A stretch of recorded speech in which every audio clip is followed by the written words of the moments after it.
I should have known things were going to get weird the second Tyler said, "Hey, so my brother's moving in for a while." At the time, I was halfway through folding laundry on the couch, wearing sweatpants with a hole in the crotch and some leftover ramen broth still staining my hoodie. Not exactly in the mood for surprises.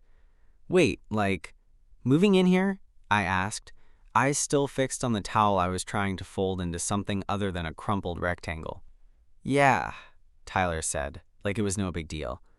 "Just for a few weeks. His lease fell through and he's got a gap before his next place is ready. He asked if he could crash here." I told him yeah. I blinked. "Okay, but isn't he, like, a stranger?" Tyler laughed. "He's my brother, dude." "Yeah, but I've only met him once at your mom's barbecue. The one where he was shirtless and drunk off White Claws." Tyler snorted. "That's the one." "Awesome. His name was Ryan. 2 years older than us. Ex-military. Recently out. Of the army, not the closet. As far as I knew, he was still as straight as a metal rod. Tyler and I had been living together since our second year of college. He was my best friend, and it worked. He handled the rent checks. I did the cooking. We'd gotten used to each other's weird habits and built a low-effort, high-trust kind of domestic life. So the idea of throwing someone else into that, especially someone like Ryan, made my stomach twist. "Just a few weeks," Tyler repeated, as if he could sense my hesitation. I nodded. "Sure, whatever. Just hope he's not allergic to passive aggression." Ryan moved in that Saturday. He showed up with nothing but a duffel bag, a rolled-up sleeping mat, and the world's most overconfident grin. Same short dark hair, same broad shoulders, same way too blue eyes. He looked like a human protein shake. "Hey man," he said, extending a hand like we were meeting in a job interview. "Appreciate you letting me crash."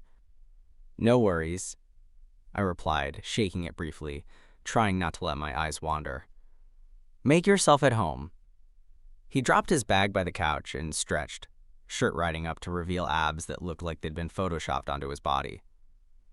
So, that was going to be a problem. Tyler showed him to the guest room, which was more of a storage closet with a bed, and I went back to pretending not to care. But the truth was, I cared. A lot. It wasn't that I had a thing for him, at least not really. He was hot, yeah. But that wasn't it. It was more that he felt like a disruption. He had that kind of energy. The kind that made a space feel smaller, like he took up too much oxygen without trying. The first few days were fine, actually. We stayed out of each other's way. I kept my distance. Ryan mostly kept to himself. I thought maybe I'd overreacted. Maybe this was going to be easy. But then he started hanging out in the living room more. Watching shows with me after Tyler had gone to bed. Making casual conversation in the kitchen while I cooked dinner. Asking questions, real ones, not just, "How was your day?" but stuff like, "Why'd you study design?" and "How'd you and Ty become friends?" It threw me off. He didn't feel like a guest. He felt like someone settling in. And then there was that one night. The night it all shifted. It was a Thursday. Tyler had gone out with some friends from work. I was on the couch watching some dumb reality dating show, nursing a glass of wine like it was the only thing keeping me upright after a long week. Ryan came in halfway through the episode. "You always watch this stuff?" he asked, flopping onto the opposite end of the couch. "It's called Unwinding," I replied, swirling my glass. "You wouldn't understand. You strike me as a war documentary kind of guy," he laughed. "You're not wrong." I smirked, but inside I felt weirdly noticed. We watched the show in silence for a while. Then he said, casually, "You ever date anyone?" I nearly choked. "What?" He shrugged, eyes still on the screen. "Just curious. You and Ty ever talk about relationships?" Yeah. Sometimes." "And?" I side-eyed him. "Are you asking if I'm gay?" He finally looked at me, eyes calm. "No, I'm asking if you've ever dated anyone."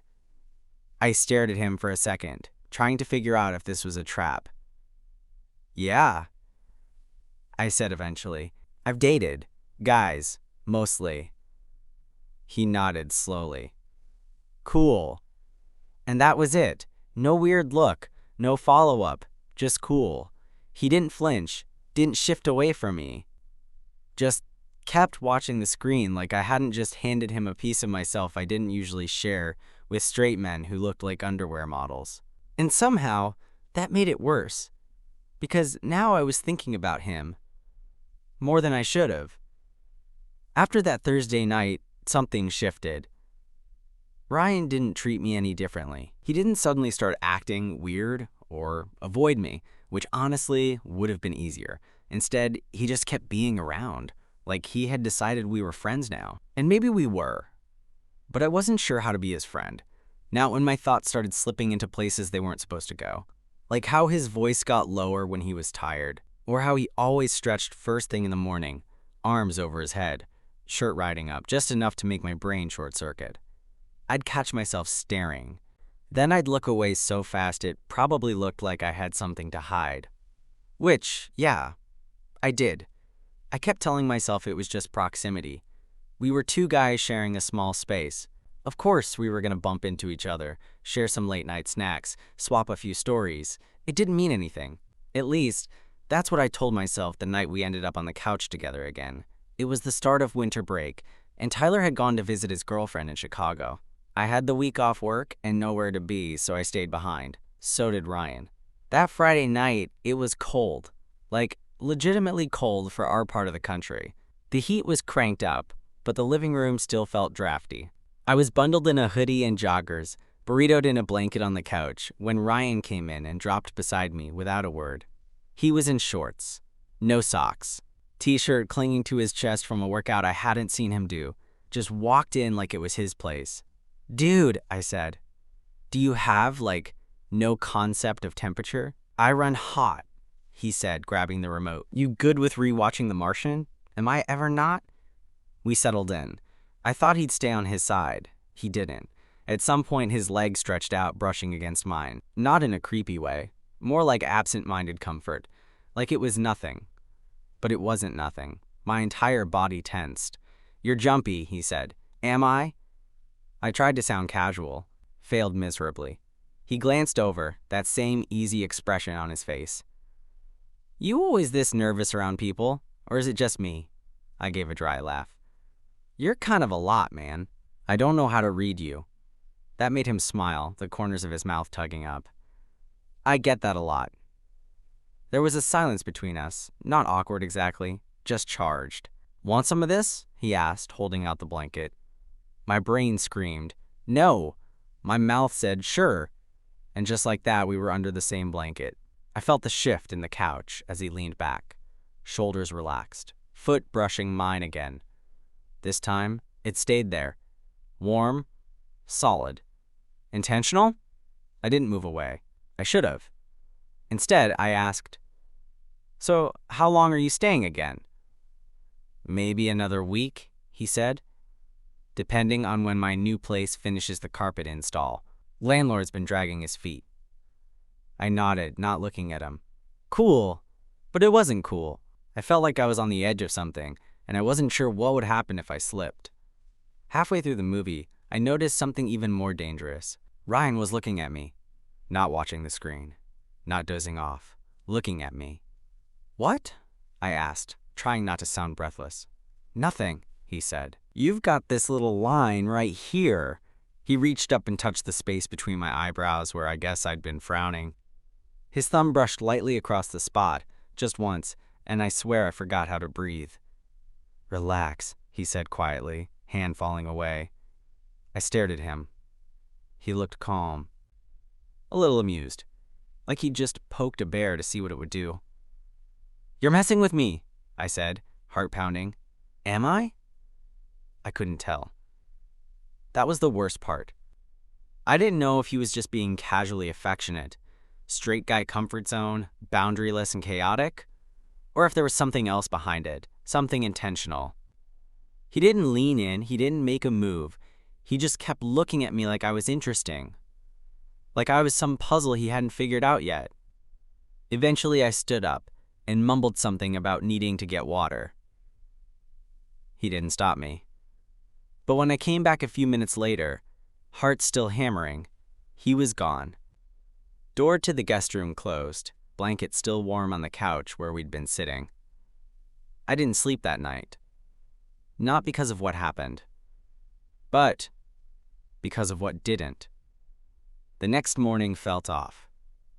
You know that feeling when someone says something to you in a dream, and then you wake up convinced it happened? That was me, only it wasn't a dream. It was real. The couch. The blanket. The way Ryan looked at me like he knew something I didn't. The brush of his thumb between my eyebrows, as soft as a whisper. And then, nothing. Just him disappearing into the guest room like it was any other night. I told myself I was being dramatic. That Ryan was just tactile, comfortable in his own skin, the kind of guy who touched your arm when he talked to you or sat too close without realizing it. He probably didn't even remember what he'd done, but I did. I remembered all of it. I stayed in my room most of the morning, pretending to catch up on work. Around noon, I finally emerged, bracing myself for some kind of shift in the air. There wasn't one. Ryan was in the kitchen, making eggs, shirtless of course, like modesty had been surgically removed from his DNA. His back was to me, muscles moving under smooth skin as he flipped something in the pan. My stomach did a small somersault, and I immediately hated myself for it. He looked over his shoulder. "You're alive." "Barely," I said, grabbing a glass of water just to have something to hold. "Didn't sleep much." "Yeah," he said casually. "You looked pretty knocked out when I came back out." "Didn't want to wake you," I blinked. "Wait, what?" He turned off the stove, sliding eggs onto a plate. "After the movie, you were curled up on the couch. Figured I'd leave you there." I opened my mouth, closed it again. He wasn't lying. He just had rewritten the whole thing. Or maybe I had. Had I fallen asleep? Had I imagined that moment? Had I misread something he never meant to say? "Cool," I muttered, backing out of the kitchen. "Enjoy your eggs." "Hey," he called after me. "There's extra, if you want." "I'm good," I said, and shut myself in my room again. The days that followed were a weird mix of normal and tense. Ryan didn't act differently. If anything, he was friendlier. Started making coffee for both of us in the mornings. Asked more questions. Laughed more. And me? I was unraveling.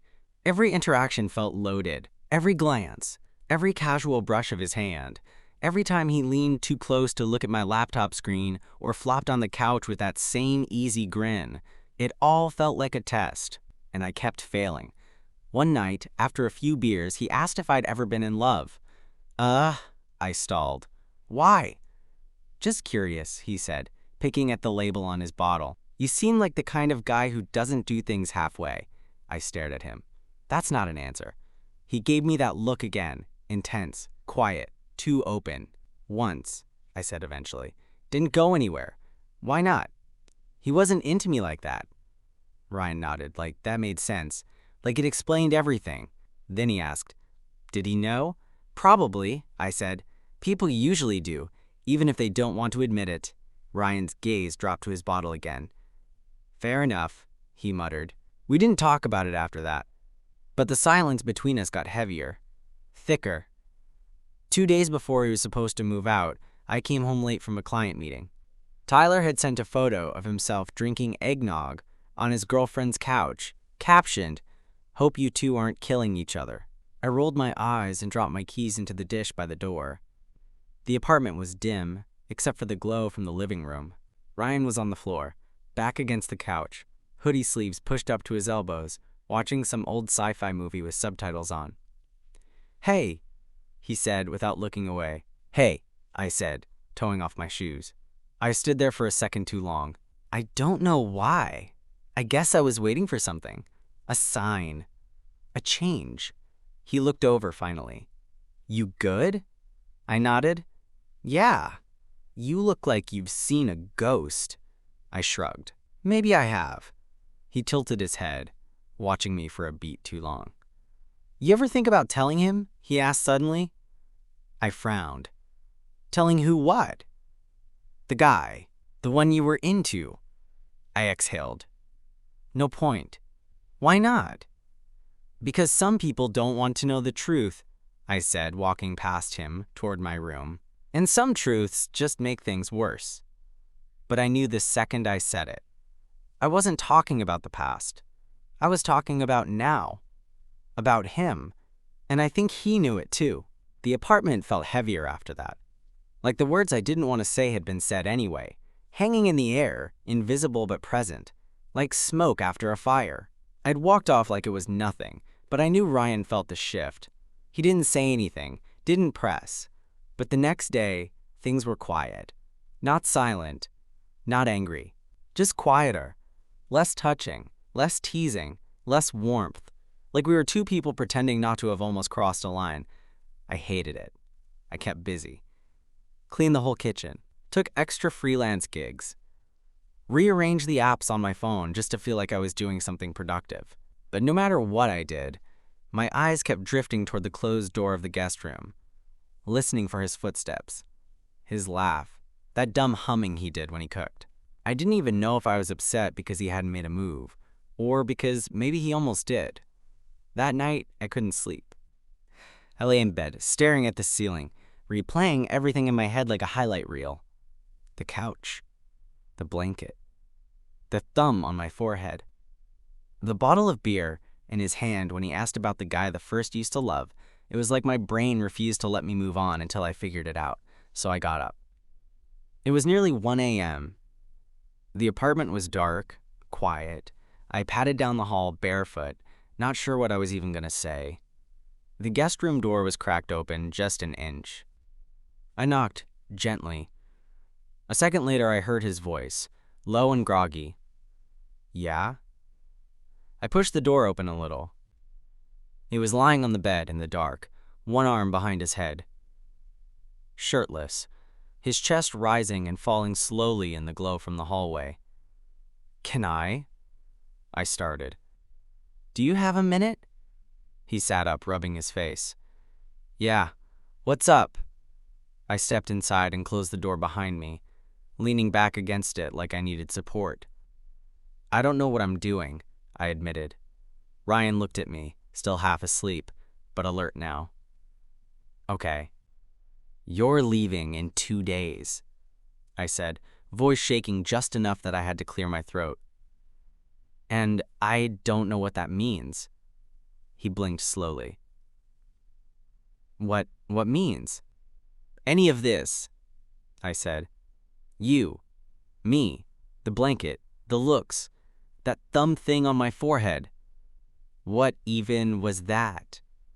He huffed out a quiet laugh. You remembered that? You think I wouldn't? He didn't say anything, just stared at me for a moment. Then, I was testing something. What? He shifted forward, swinging his legs over the side of the bed. Testing if you'd pull away. I stared. Why? He ran a hand through his hair. Because I needed to know if I was crazy. My heart was thudding. And? I don't think I am, he said. But you left. So maybe I was. No, I said quickly. I didn't leave because I didn't want it. Then why? I swallowed. Because I didn't want it to be a one-time thing. That stopped him. He looked at me in the dark, expression unreadable. And because, I added, quieter now, you're my best friend's brother. I didn't want to screw everything up. The silence that followed was long, almost unbearable. Then Ryan stood. He crossed the room slowly and stopped in front of me, so close I could feel his breath. Tyler doesn't get to decide who I'm allowed to feel something for, he said, and neither do you. I looked up at him, pulse hammering. Are you saying this is something? He didn't answer with words. He just reached up and touched the side of my face. His thumb brushed the same spot between my eyebrows, soft and familiar now, and my eyes fluttered shut. Then he leaned in, and I met him halfway. The kiss was slow, uncertain, but real, and warm, and terrifying. And right. His hand stayed on my cheek. Mine found its way to the side of his neck, fingertips resting just beneath his hairline. We didn't pull away for a long time. When we finally did, neither of us spoke right away. There was too much to say, and no rush to say it. Eventually he whispered, "I didn't think you'd come in here tonight." I gave him a small smile. "Me neither." He stepped back, gently tugging my hand. "Come here." And then I was in his arms. Not for closeness, not for anything more than the simple act of being held. It was the safest I'd felt in weeks. And even though I didn't know what would happen tomorrow or what Tyler would say or how any of this would play out, I didn't care. Not in that moment. Because Ryan wasn't a maybe anymore. He was here. And I didn't want to let him go. I woke up in his bed. At first I wasn't sure where I was. The room was dim, the window barely letting in the morning light. And for a second, I thought I'd dreamed the whole thing. Then I felt the arm around my waist, and the slow rise and fall of his chest against my back, and the unmistakable warmth of skin-on-skin contact beneath the blanket. Oh, right. My heart stuttered, not with panic, but with something quieter, a kind of full-body awareness. Ryan was still asleep, his breath steady, mouth slightly open. His face was softer in sleep, no sarcasm or teasing in it, just this surprising calm that made him seem even more human, less invincible. I didn't want to move, but I knew I had to, not because I didn't want to be there, but because Tyler was coming back the next day, and we hadn't talked about anything, not what this was, not where it was going, not whether it was real or just a fluke. A charged moment in a dark room on a cold night. I slipped out of bed carefully. Ryan stirred a little but didn't wake. I grabbed my hoodie off the floor and tiptoed back to my room, shutting the door behind me, with my heart pounding like I'd just committed a crime. But it didn't feel wrong. It felt right. Later that morning, I found Ryan in the kitchen, already dressed, flipping pancakes like it was the most normal thing in the world. He looked up when I walked in and gave me a soft half smile. "Morning. Morning," I echoed, suddenly unsure what version of myself I was supposed to be. Roommate? Friend? Something else? He poured coffee into a mug and slid it across the counter to me. "I made these chocolate chip. Thought you earned it." "Earned it?" I raised an eyebrow. "You snuck out like a ninja this morning," he said, smirking slightly. "Didn't even leave a note." "Didn't know I needed to," I mumbled, sipping the coffee. There was a pause. "Do you regret it?" he asked quietly. I met his eyes. He was serious now. "No," I said. "Do you?" He shook his head. "Not even a little." A beat passed between us. Then he came around the counter and leaned back against it, next to me. "I don't want this to be weird," he said. "Whatever this is." "Same." He turned to face me. "So what is it?" I stared into my coffee like it might give me the answer. "I don't know yet. But it doesn't feel like nothing." Ryan nodded slowly. "Good. Because it's not." I felt something loosen in my chest, like I'd been holding my breath for days and didn't even realize it. "Tyler comes back tomorrow," I said. "Yeah. He's gonna freak." "Probably," I laughed nervously. "What do we tell him?" "The truth?" Ryan offered. I gave him a look. "That you made me pancakes after making out with me in the dark?" He shrugged. "I mean, technically, yeah." He was smiling again, that easy confidence back in his voice, but there was something softer beneath it now, less bravado, more heart. We didn't talk about labels, we didn't plan the future, but that day we did everything like it meant something. He helped me with dinner. I helped him pack the last of his stuff. We shared space like we'd always done it, brushing past each other in the hallway, shoulders bumping, eyes lingering, just a little too long. That night, he didn't ask. I just showed up at his door. We lay in bed for hours, not doing much, just talking, joking, occasionally getting quiet and letting the silence stretch between us without tension. At one point, he asked, "So, what did you think of me before all this?" I laughed. You mean before you started flirting with me by touching my face on my couch? Yes, he said, grinning. That? I hesitated. Honestly, I thought you were a hot mess. Fair. And a little cocky. Definitely fair. But also, I paused. I thought you were kind. Even when you didn't know me that well. You listened. You didn't judge. I noticed that before I ever noticed anything else. He didn't say anything right away. Just looked at me. Thanks, he said quietly. And then he kissed me again. Not like the first time. Hesitant, unsure. This one was deliberate. Certain. Like he wanted me to know he'd meant every second of it. The next day came faster than I expected. Tyler texted us both in the group chat. ETA, 2 p.m. Miss me, nerds. I looked at Ryan. This is gonna be a disaster. He grinned. We'll survive.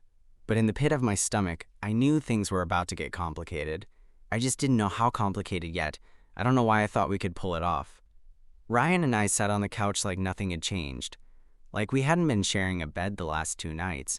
Like he hadn't kissed me 3 different times that morning before muttering, "You're kind of distracting," while brushing his teeth. We were watching some random soccer game when Tyler came in through the front door. He dropped his bag and kicked his boots off in one motion, calling out, "Yo, it smells like cologne and pancakes in here. What the hell's been going on?" I froze. Ryan didn't. "Welcome back, bro," he said casually, reaching for the remote. "You bring snacks?" "Don't play me," Tyler said, flopping onto the armchair. "You two look like you're hiding something. Did you crash my Spotify again?" "Nope," I said, too fast. "All yours." Tyler narrowed his eyes. "Why do you sound like you're lying?" "Why do you sound like a narc?" Ryan shot back, grinning. Tyler rolled his eyes and pulled out his phone. "Whatever. I'm just glad to be home. You two better not have wrecked the place." "We didn't," Ryan said. "Mostly," I added. That earned me a look. It took less than 24 hours for everything to fall apart. Tyler had gone to bed early that night, jet-lagged from a delayed flight and a layover he wouldn't stop complaining about. I was in the kitchen, cleaning up after dinner, when Ryan came up behind me. He didn't say anything, just wrapped his arms around my waist and pressed his forehead against my shoulder blade. I closed my eyes. "Not now," I whispered. "I miss this. We're being stupid." "I don't care." I turned around in his arms, trying to keep my voice low. Tyler's in the next room. He's asleep, still. Ryan leaned in like he was going to kiss me again, but I stepped back. "Don't." He paused, watching me. "Why does it feel like you're pulling away now?" "Because I'm trying to be smart." "You think I'm not?" "I think this isn't just about us." He didn't say anything for a long second. Then, so what? We pretend it didn't happen? I ran a hand through my hair. "I don't know. I don't want to. But I also don't want to blow up my life. Or yours. Or his." That hung between us, like a weight we couldn't drop. Ryan stepped back finally. "Okay," he said quietly. "We'll talk later." But later came sooner than we expected. The next morning, I walked into the living room to find Tyler sitting at the kitchen counter with a coffee mug in his hand and a look on his face that made my stomach sink. He didn't say anything at first, just waited until I opened the fridge before asking, "So how long's this been going on?" I stopped mid-reach. "What?" He raised an eyebrow. "You and my brother," I turned slowly. "Tyler." "Dude," he said, not angry, just tired. "I'm not stupid." I swallowed. "Okay." He leaned back in his chair. "I woke up last night to pee. You think the walls in this place are soundproof?" "Shit." "I wasn't trying to hide it," I said. "Okay, I mean, I was, but not because I wanted to lie. I just didn't know how to tell you." He nodded slowly. Yeah, I get that. I stood there awkwardly, half holding a carton of oat milk, like that would somehow protect me. He set his mug down. Is it serious? I hesitated. I don't know yet. It feels like it could be. He didn't respond right away, just looked down at his hands. I didn't expect this, he said. You two, I mean. Me neither. I'm not mad, he added. Just surprised. Fair, Tyler sighed. He told me once he'd never really figured himself out. I didn't think he meant this. That caught me off guard. He told you that? Yeah, back when he got out of the military. Said he wasn't sure who he was anymore. I sat down across from him. I think he's still figuring it out. Tyler gave me a look. And you want to be part of that? I didn't blink. Yeah, I do. Another pause. Then Tyler nodded, almost to himself. Well, okay then. That's it? What, you want me to throw a fit? I mean, no, I just thought this would be harder. He smirked. Oh, it's gonna be weird as hell, but you're both adults. Just don't be gross in front of me. No promises. He rolled his eyes. Seriously though, if he hurts you, I'll kill him. Noted? Later that day I found Ryan in the hallway, pacing like he was expecting the worst. When I told him Tyler knew, he froze. And? He's not mad.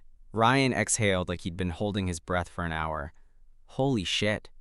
He said we're adults, and not to be gross around him, Ryan grinned. Well, there goes all my plans for PDA. Guess we'll have to be subtle, I teased. He pulled me close, hand at the small of my back. You're terrible at subtle. I'm learning, I whispered, and then I kissed him.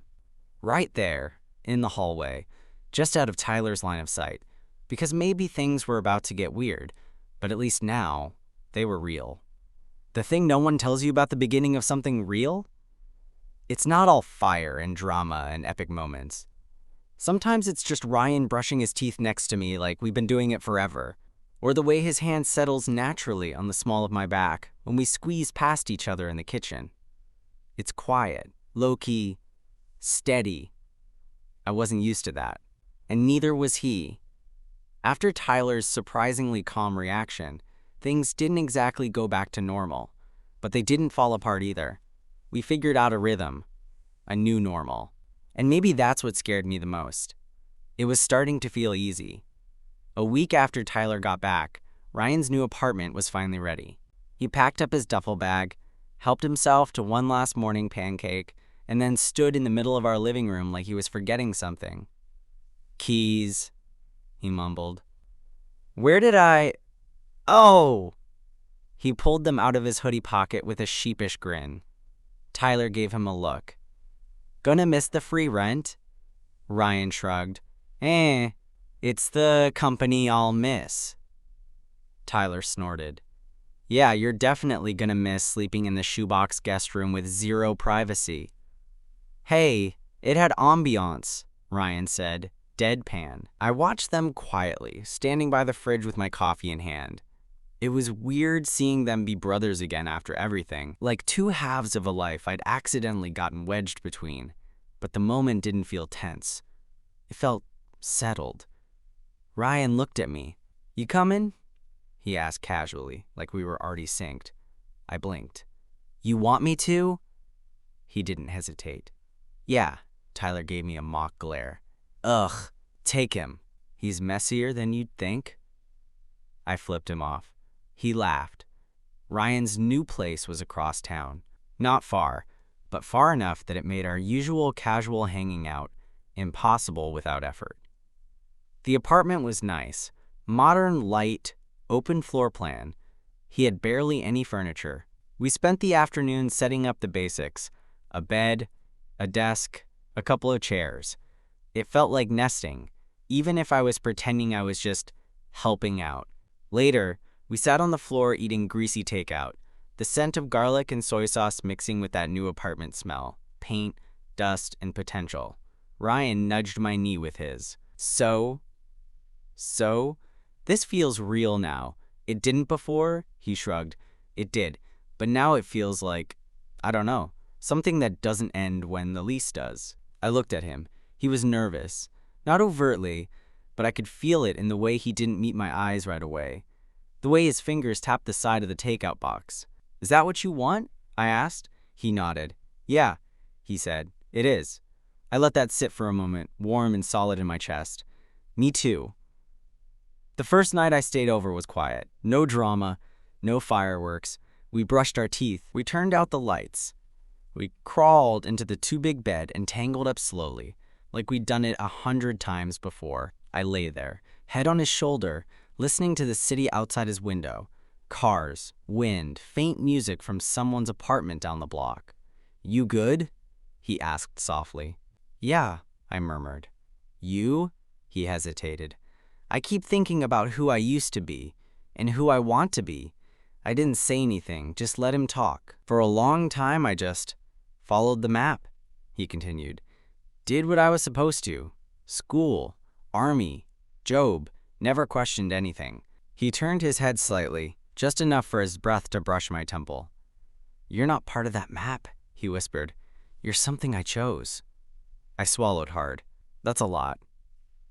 "Yeah," he said, "but it feels good."